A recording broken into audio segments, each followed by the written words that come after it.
Today we're going to be discussing how to write the participant details section for your case study report. In an actual qualitative report, this section would follow on from your literature review.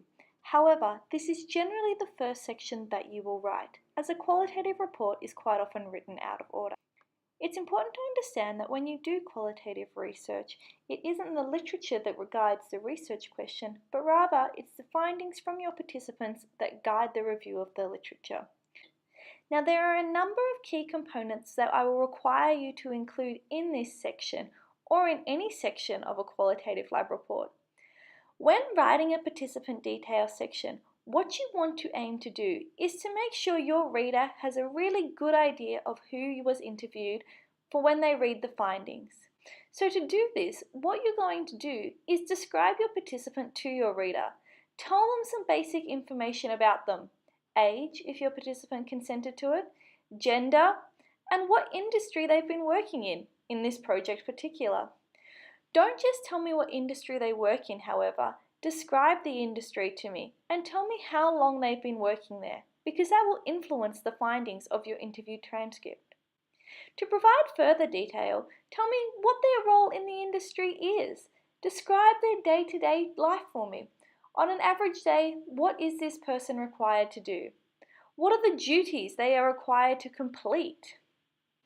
Another interesting thing that you may want to include is, have they stayed at the same job for the entire time period, or have they worked in the industry but for a number of employers over the years?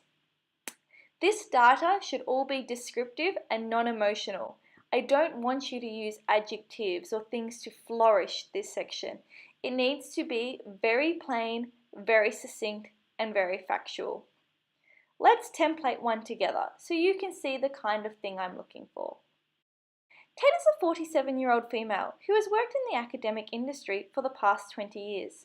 You can see here how this addresses the first point. You're telling me who their reader is, quick synopsis of their age and gender, and where they've been working and for how long.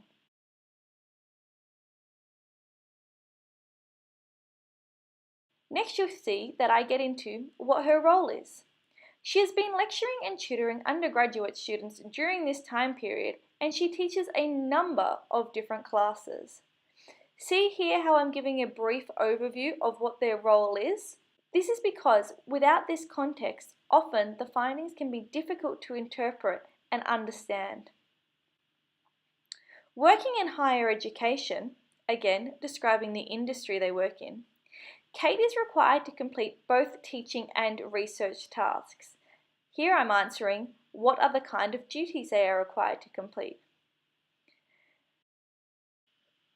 Let's finish this template off so you don't have to keep watching me type. She has worked for VU for the entire time period and has expressed no interest in moving. This satisfies the requirement for the last section. Her average day involves her attending to emails, teaching students, consulting with students out of class hours, evaluating and reviewing courses, and grading assessments. You can see here this is where I have given a more in-depth idea of what the person's role is to provide context for the later analysis to come. You want to keep this section brief.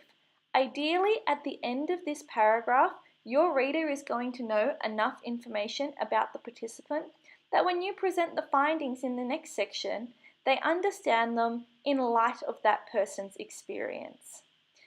Now your turn to try. Using the template and the information provided, have a go at writing your own participant section for submission.